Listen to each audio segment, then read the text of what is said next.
welcome. You're watching an India Today special broadcast being brought to you from right outside the lawns of the Indian Parliament, where a major debate has raged all through this week about what needs to be done to ensure that outrage turns into deterrence, to ensure that strict rape laws actually lead to enforcement on the ground. What is it that we need to do as citizens and as lawmakers to ensure that the collective outrage that this nation has seen actually leads to a safer country for our women? I want to introduce, joining us on this special broadcast, starting from my immediate left, Anupriya Patel, leader of the Apna Dal, key ally and also a very important voice from Eastern Uttar Pradesh. Flanking her on this broadcast is the outspoken spokesperson of the Aam Aadmi Party in the national capital, Atishi Marlena. Atishi, welcome. To my immediate right, I want to welcome from the Trinamool, Nusrat Jahan, Member of Parliament. She's here and she's taken some very, very strong positions which have actually stoked a debate and a controversy of their own. Last but not least, I want to welcome author Advaita Khala. So welcome to all our guests. I want to start by asking Anupriya Patel, what do you believe needs to be done to turn the outrage that we've seen? We saw similar outrage and similar scenes 7 years ago when the Nirbhaya rape incident happened. Not much, unfortunately, changed on the ground. What is it that you believe as a nation we need to do collectively to turn this outrage into deterrence? Look, first of all, I would say that this outrage is quite natural and understandable, because whenever such incidents happen in any part of the country to any woman across the nation, it's a disgrace to humanity and it's a disgrace to our nation. And we as women, we feel that our heart is actually torn apart when we see anything like that happening to a woman. Now, when I talk about rape as a problem, I would see the problem from two different angles. First is what has been debated in the parliament. What you said, I exactly said in the parliament, that every time we protest, we stand in one voice against condemning rape, but there is no full stop. It keeps happening again and again. So where are we going wrong? One is the legal part of it. You know, on an honest note, I would want to say that rapists and perpetrators of such a heinous crime across the country, no matter where they are, they have no fear of law. They feel if we do something, we'll go scot-free. First, the police is not going to take any action. Why? Because they're insensitive. It's actually system, establishment versus women. Our establishment is not sensitive to women. Then, if they are taken to the court takes some time in announcing the verdict. But then there are appeals, there is mercy. So it's such a long procedure that eventually the rapist goes scot-free. The second I would say is the social aspect. There is a misogynist attitude which is prevailing in our society since a very, very long time. An unconscious hatred that men hold for women. And I think the solution to that comes from the very fact that you start sensitizing your boys from a very early age towards women. Because in 70% of the cases, you will find that it is closer relatives who are raping women. We just read about a case, I think, yesterday in Rajasthan, where a 17-year-old girl was chained at home and raped by her own father. Now, you tell me, how do you protect a daughter from a father, okay, but there from is, a close relative? Unfortunately, but the primary reason we are here outside Parliament is because the idea is to build cross-party political will, Anupriya. Why can this not be fixed? The fact that somebody gets convicted but is hanging around for 7-8 years, almost seemingly endlessly, till the time all the mercy plea gets heard, even though some of these people haven't even filed their own mercy pleas. Can lawmakers not come together to fix that on a priority basis? No, definitely lawmakers have a very strong will to come together and discuss the issue. That's what our Defence Minister Rajnath Singh ji also said in the Parliament, that we are ready to discuss every bit of this issue in the Parliament, and we also need a serious review of our legal judicial system, because this whole process of police not registering the cases and the courts announcing the verdict and appeals and mercy, it cannot just go on, because there is no room for mercy for any perpetrator of such a heinous crime. So the Parliament is ready to discuss. And of course, I do agree that the whole issue is regarding the implementation of the law. But that's what I started with. That implementation is not taking place because our establishments are not sensitive towards women. No, but women can't wait around endlessly for police to get sensitized, Atishi, for change to start happening. I have a 5-month-old daughter. I'm petrified about, what happens as she grows up and walks into this world, given how unsafe this world currently is.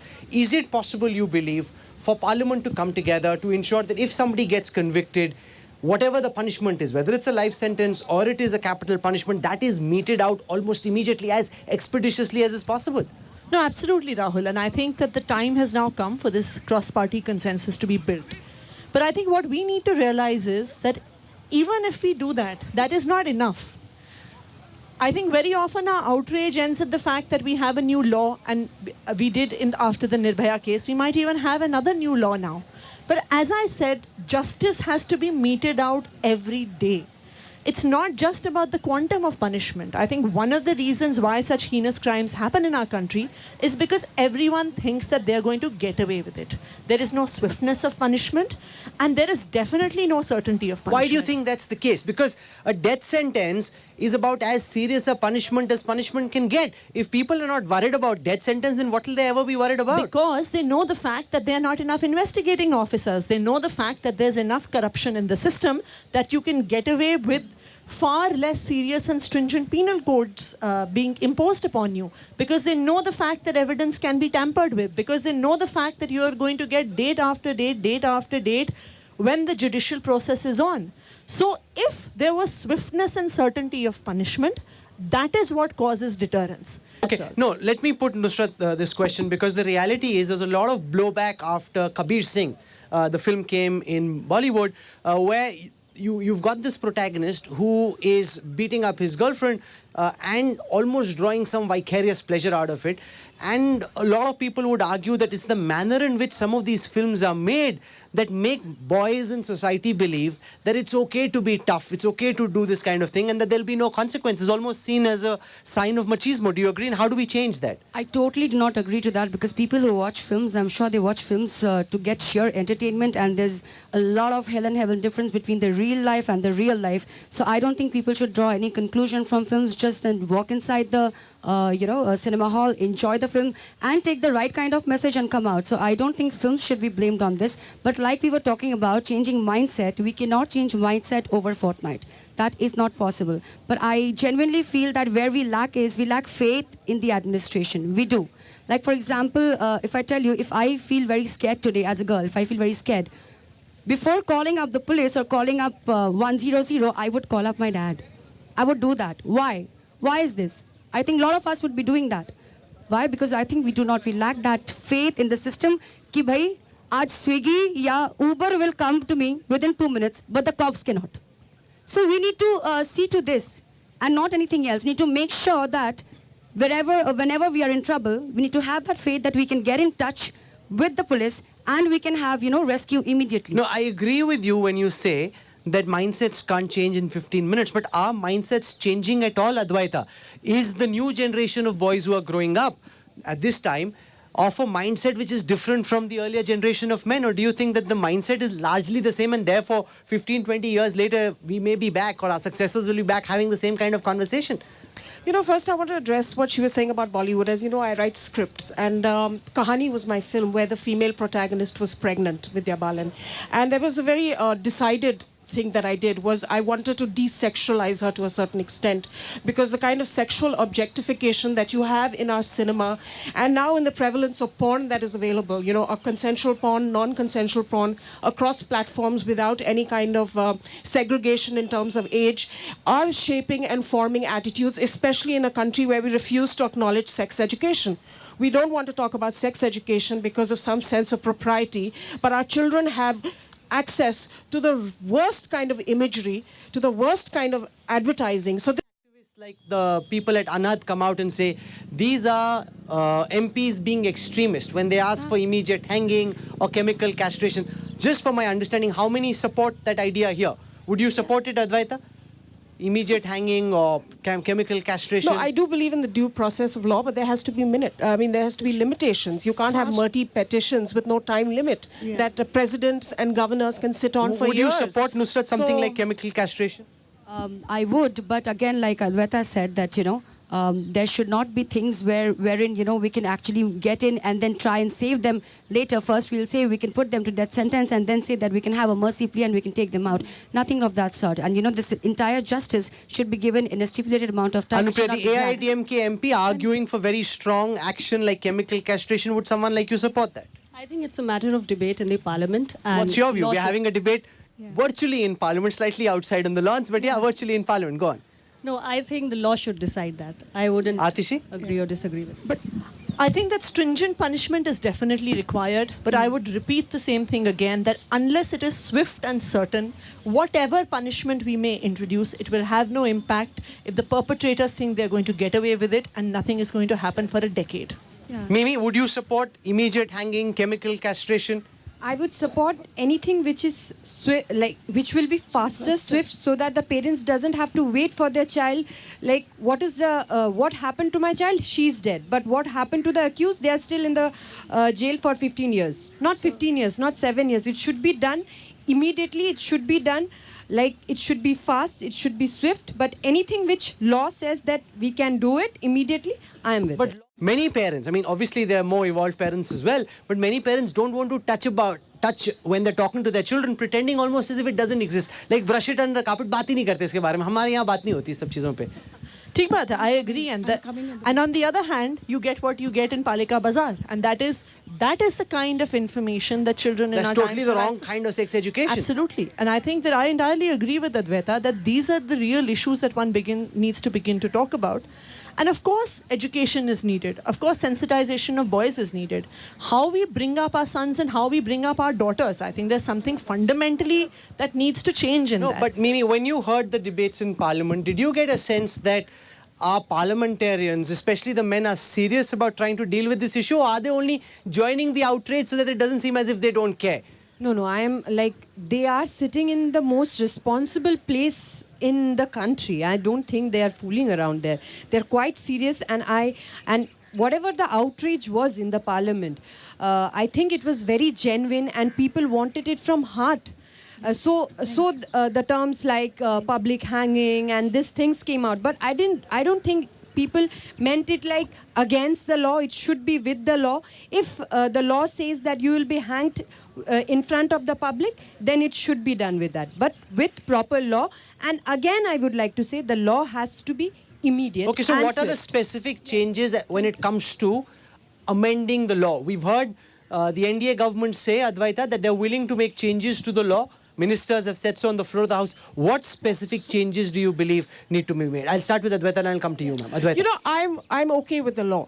I have a problem with the political will. And I'm going to reiterate that forensic lab thing, because anyone who has any sort of objection to the capital punishment, which I think should be given for these kind of cases, and the only human rights that the rapist is entitled to is not to have their intestines pulled out, as was done with Nirbhaya, or to be burned to death, as was done with Disha in Hyderabad. That's the only human rights they have.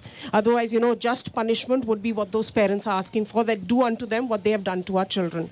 So that's one aspect. The second aspect is that you need incontrovertible evidence of a crime. Today, with DNA analysis the world over, you can establish without doubt that a crime took place. The body is a crime scene. That is how it is treated in forensic analysis. So when you have that kind of scientific freedom and access to prove these cases beyond a reason of doubt, then I think the government has to invest in these kind of laboratories. We want to be, by 2020, a $9 billion revenue medical tourism destination, and we are proud about that, but we don't have basic labs for DNA analysis. What, according to you, are the changes that should be made to the law? The information technology, the Technology Act, the latest acts has to be amended.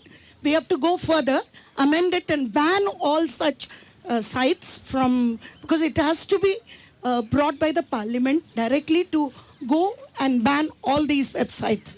And secondly, we wanted to see that the POCSO Act is more vibrant. It has become, that is what she was saying. It is an immediate punishment. Fast-track courts has to be established in all districts, and daily hearing has to be done. and immediate capital punishment has to be. If anybody follows military history and strategy, it's like you're always fighting the war that you were supposed to fight the last time. Last time the problem, Atishi, was that there were no fast-track courts. So you fast-tracked the court. 7 years later, you realized, hey, but a fast-track conviction means nothing unless you actually hang the guy. Otherwise, he's just floating around. So it's almost as if you're not looking at the situation and the problem in a 360-degree fashion, identifying only the most immediate part of the problem and dealing only with that part piecemeal. You're not dealing with the whole problem. And therefore, a few years later or 7 months later, we'll be back to square one, once again outside Parliament asking the same kind of questions. No, I agree. And I think I would tend to agree with Advaita that I'm not sure that it's just a question of change in laws. I think if we were to implement the existing laws, yes, just as we have talked at fast-track courts, lacuna has come forward in terms of having time-bound conviction as well. The one place I do feel that the law should be changed is ensuring accountability and responsibility of different officers, be it in the police, be it in the judiciary, to ensure a time-bound process actually takes place. Because right now it is no one's responsibility. One judge can change, date after date can be given, mercy petitions can come one after the other. So I think different officers of the police and the court, it needs to be brought into the law as to who is responsible and what punishment they will face if they do not actually No, but ensure some of it is timely just justice. lethargy, Anupriya Patel. Reality is, some of the convicts in these cases haven't even filed mercy petitions of their own. They realize that nothing will come of that mercy. In the absence of them filing a mercy petition, but because of the possibility that at some point they may file a mercy petition, you're not hanging them. How do we fix that?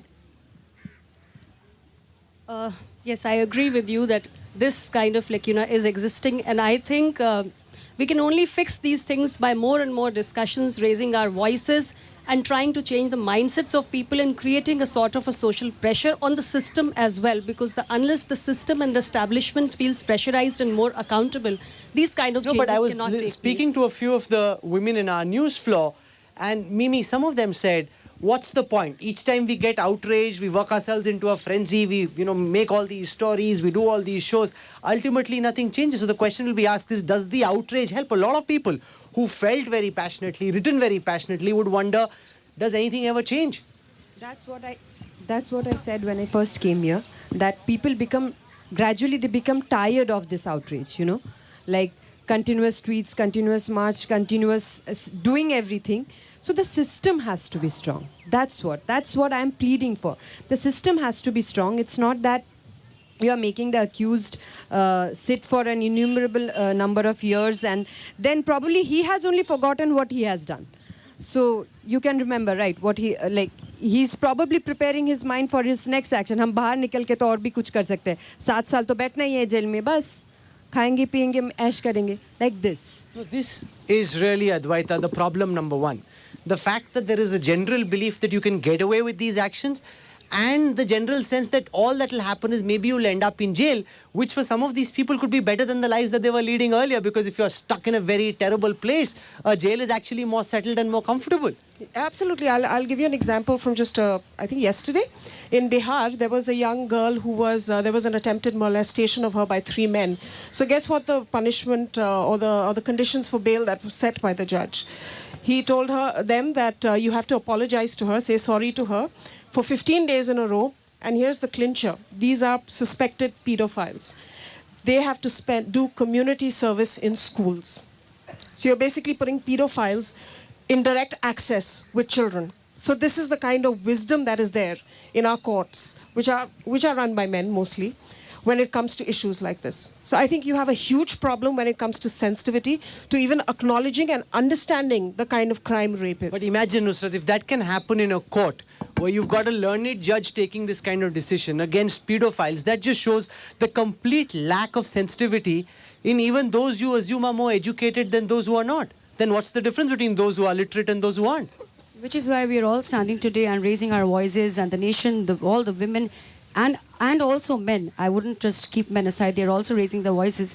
So it has to change some point or the other, Like ma'am said that, Patel said that we need to create that social pressure on the system, which we are working on it. We are at it already. But I'm afraid that how would it help, or would it actually help or not? Because this has been happening for years now. We keep doing the same things again and again, and yet we stand and you start again raising our voices and we keep discussing the same things again and again. So I'm really afraid that how long would we continue doing the same? This is Advaita, a growing sense of disenchantment that we raise our voice, we outrage and yet nothing changes. So what's the point? Maybe this is just destiny. Maybe this is the way it is supposed to be. Maybe India is just not safe enough. And for parents and for their daughters and for women, that's the sense they go back with, ki kuch nahi badlega.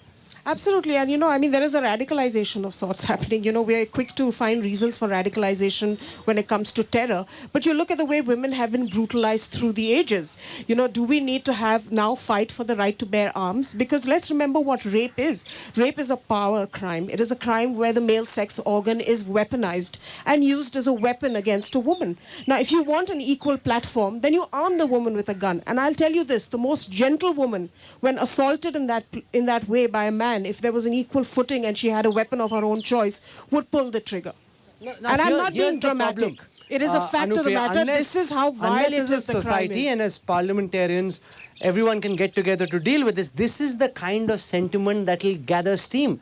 That lynch them, kill them, hang them publicly, arm women, and they'll say, "Aur to kuch hoga nahi. You can't hang them as per law. So let society find ways of dealing with these criminals." And that sentiment and will then start getting acted upon on the streets. It's already happened in Dimapur. It's already happened. I started with saying that the problem has a social aspect. All what you said about, like you quoted one example where you're saying that even educated judiciary is behaving like this. Your education of law, your education of science, your education of maths does not make you sensitive towards a woman. If you don't start sensitivity training from an early age, we cannot deal with mindsets, adult mindsets, at later stages in life. What we need to do is transform society, reform society in a manner that we are able to deal with mind and we are able to get rid of this problem of misogynism against women. That we have to deal with. No, but this almost for many, Atishi, would seem unless too you deal with it, tall you will not and be order. able to sort it out Change with the law. misogynistic mindset of Indian society. There are 1.3 billion people, at least half would be men, if not more. That's a lot of people whose misogynistic mindsets, even if not all of them are misogynistic, but that's a very, very tall order. No, absolutely. And I think that, which is what I've been saying again and again, yes, changing mindsets is important. And I actually think that misogyny is not just a male trait. I think women are often equally misogynistic and are often equally perpetrating patriarchal values in Indian society. Can I point out when you say that the India Today Data Intelligence Unit did a story based on crime data and a survey which said, this is on the back of Kabir Singh, which said that there were a large number of women, about 54% or so, who supported men beating up women. This was just the subsect which dealt with women. So you're right when you say it's not just a male problem, it's a larger problem and it pervades some women as well. No, absolutely. And I think, to be fair, I think it's not fair to say that nothing has changed. A lot has changed. Far more girls are getting educated. Far more women are going into college. Far more women are out there on the streets, occupying the public domain. I think an opportunity has to be given for that. I think very interesting thing we have seen in Delhi in the past few weeks is that ever since bus rides were made free for women, the percentage of women who are now occupying buses has actually increased substantially. Don't miss what Atishi is doing. In every answer that she gives, at the end of it, she does a little bit of campaigning, but you can't hold that against her. There is a big election in Delhi in just a few weeks from now, and she's only entitled to do that. Which is what we must understand, that every She's not even bothering to deny. She's saying, chunav to ladna hai, kya doubt but hai? I'm saying that at every step we have to ensure these measures. You have to ensure that girls go to school. You have to ensure they go to college. You have to ensure they occupy the public domain. And to be fair, even in terms of while there's a Kabir Singh in Bollywood, there's also a Pink, which is talking about women's issues. There is even a Badrinath Ki Dulhaniya, where you have a woman from a small town taking steps to pursue her own career. And this is mainstream Indian cinema. So I do think that even in cinema and in society, we have come a long way. I would definitely like to say, once again, I've said it several times before, it's a matter of law. It's a matter of implementation of the law. Having better policing, having better investigation, that is the only thing. Mimi, I want to understand from you, do you think things are getting better? Are they as bad as they were, or are they getting worse? Atishi says maybe things are getting better. Do you agree? Or do you think women still net feel as vulnerable and as unsafe as they did when the Nirbhaya episode happened? I think I don't know what to say about it exactly, because I just don't know what would be the exact word, but I think women at heart are not safe. I don't know it's worse or a better condition, but woman at heart feels that, knows that. probably 10 बज गए हैं, अभी इस गली में जाना चाहिए कि नहीं चाहिए. That is there inside every woman. That is there inside everybody, I'm sure. Okay, final words, Nusrat. Are you optimistic about the future? Do you think things are getting better and will improve as time goes along, or do you think things are actually getting worse? No, I am very, very optimistic about the future. Small changes that we can bring about in our homes, in our mindsets, the way we preach our children, the way we bring up our children in the society, I think that can bring a lot of change rather than we can keep saying that law may changes law or vagera vagera. But I genuinely feel that, why not just try and make self-defense or martial arts completely mandatory in every school, part of every school's curriculum, just like a geography or a history would be. So I think that can help. And slowly, steadily, we shall move towards a more cleaner India with a cleaner mind. Okay, I want to thank all of you for having taken time out of your busy schedules to join us for this important conversation. There is still some time left in this parliament session, and we're hoping that the focus stays. It shouldn't be a temporary outburst which leads to some agitation and then things go back to normal, because if that happens, then things will never change, and we'll be back 7 days, 7 months, 7 years later discussing exactly the same issues with all of you and with others. So I hope the focus remains, and I think the points that have been made in this conversation provide some ideas about where we need to go next. Thank you very much for joining us. Thank you so much. Thank you.